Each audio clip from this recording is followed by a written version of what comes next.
انتہائی سیریس ہے اور کسی بھی وقت بڑی جنگ ہو سکتی ہے۔ اس کے علاوہ ناظرین کرام، بھارت کے مشہور اخبار دی پرنٹ نے دعویٰ کیا ہے کہ چین نے بھارت کو افغانستان سے، نیپال سے، بنگلہ دیش سے اور دیگر ملکوں سے نکال دیا ہے۔ ساؤتھ ایشیا کے اندر جو بالادستی کی جنگ ہے وہ چین جیت چکا ہے اور بھارت اس میں ہار چکا ہے۔ آگے بڑھ لے جائیں کام، جو آج کی چوتھی بڑی خبر ہے یہ ناظرین کام ترکی اور فلسطین سے ہے۔ ترکی پر الزام عائد کیا گیا ہے اسرائیل اور امریکہ کی جانب سے کہ انہوں نے حماس کے لیڈروں کو ترکی کے پاسپورٹ جاری کیے ہیں، نیشنلٹی دی ہے۔ غزہ کے جو سیاسی قائدین ہیں، حماس کے لوگ، اس پر ترکی کو شدید تنقید کا نشانہ بنایا جا رہا ہے، جبکہ ترکی نے اسے اندرونی معاملات میں مداخلت قرار دیا ہے۔ ساتھ ساتھ ناظرین کرام، فلسطین کے اندر اسرائیل کی غاصب درندہ فوج کے حملے بھی جاری ہیں۔ غزہ کے اندر رات گئے وحشیانہ بمباری کی گئی ہے اور ساتھ ساتھ ناظرین کرام فلسطینیوں کو گرفتار کرنے کی بھی خبریں سامنے آ رہی ہیں۔ جب سے عربوں نے اسرائیل کو تسلیم کرنا شروع کیے ہیں، تب سے اسرائیل مشرق وسطیٰ اور فلسطینیوں پر حملوں کو تیز کر چکا ہے۔ آگے بڑھ لیتے ہیں کام، جو آج کی پانچویں بڑی خبر ہے یہ سعودی عرب اور ایران سے ہے۔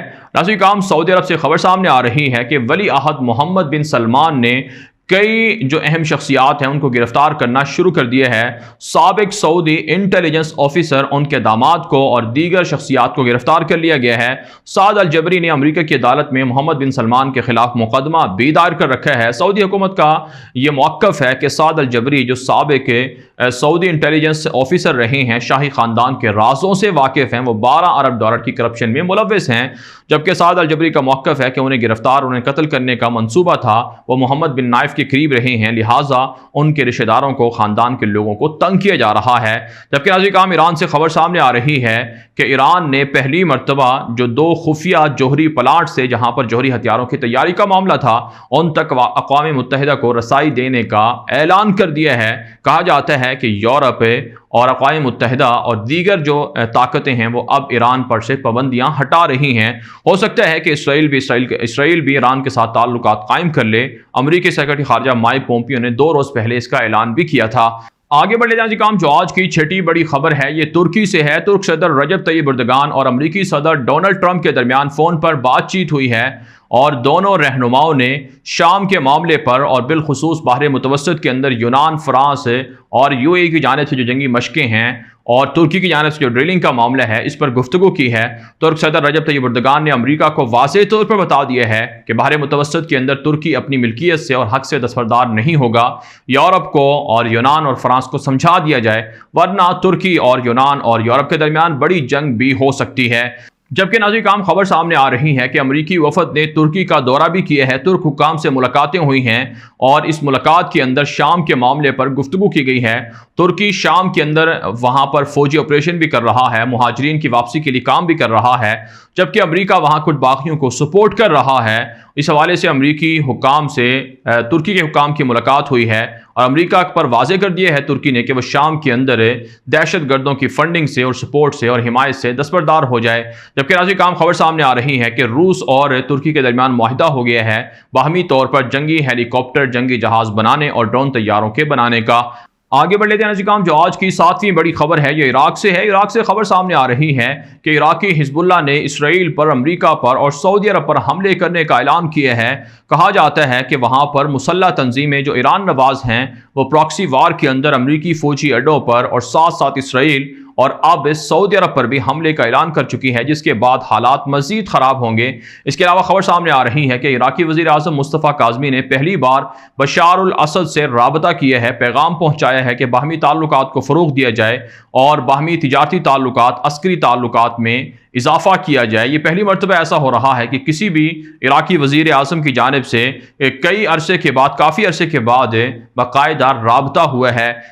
اس کے علاوہ ناظرین کرام، خبر سامنے آ رہی ہے کہ عراق کے اندر، شام کے اندر عوام معاشی حالات کی ابتری پر احتجاج کر رہے ہیں، جبکہ واشنگٹن پوسٹ کی جانب سے عراقی وزیر اعظم مصطفیٰ کاظمی کی تعریف کی گئی ہے کہ کرونا وبا کے باوجود وہ عراق کی معیشت کو بحال کرنے کے لیے مصروف ہیں۔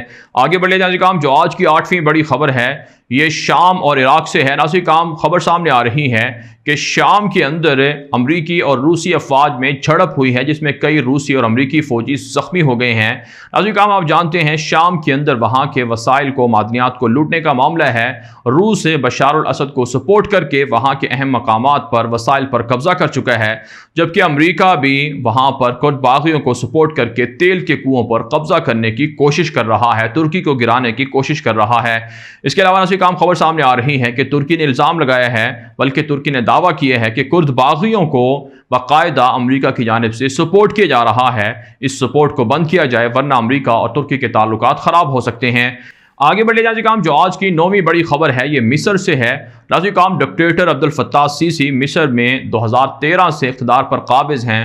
ان کو بددیانتی کرپشن کی وجہ سے عوام نے ہٹانے کا مطالبہ کیا ہے۔ خبر کے مطابق مصری عوام نے مطالبہ کیا ہے کہ ڈکٹیٹر عبد الفتاح السیسی کو فوج ہٹا دے، کیونکہ وہ بغاوت کے اندر، کرپشن، بددیانتی کے اندر ملوث ہیں۔ جبکہ ایک دوسری خبر مصر سے یہ سامنے آ رہی ہے کہ ڈکٹیٹر عبد الفتاح السیسی نے سینٹ کے انتخابات منعقد کروائے۔ 63 ملین لوگ بطور ووٹر رجسٹر ہیں، لیکن ان میں سے محض 9 ملین لوگوں نے ووٹ ڈالے، جن میں سے 1.5 ملین کے قریب لوگوں کے ووٹ تو ریجیکٹ ہو گئے۔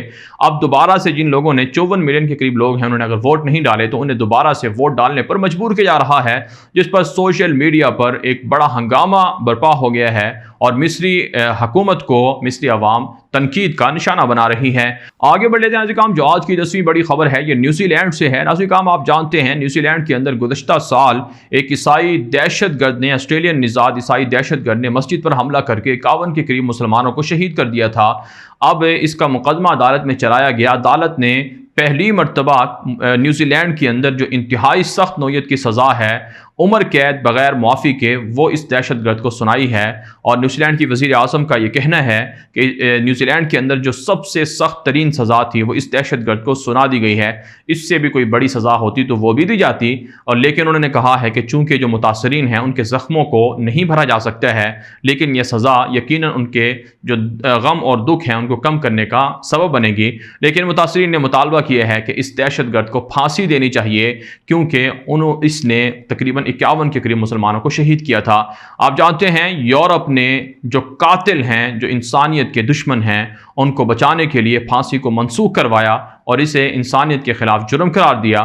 حالانکہ اسلام یہ کہتا ہے کہ جو قاتل ہو اسے اس سے قصاص لیا جائے، اسے قتل کے بدلے میں قتل کیا جائے، لیکن یورپ اسلام کی ان تعلیمات سے روگردانی کر رہے ہیں، جس سے دنیا کے امن کو خطرہ لاحق ہو رہا ہے۔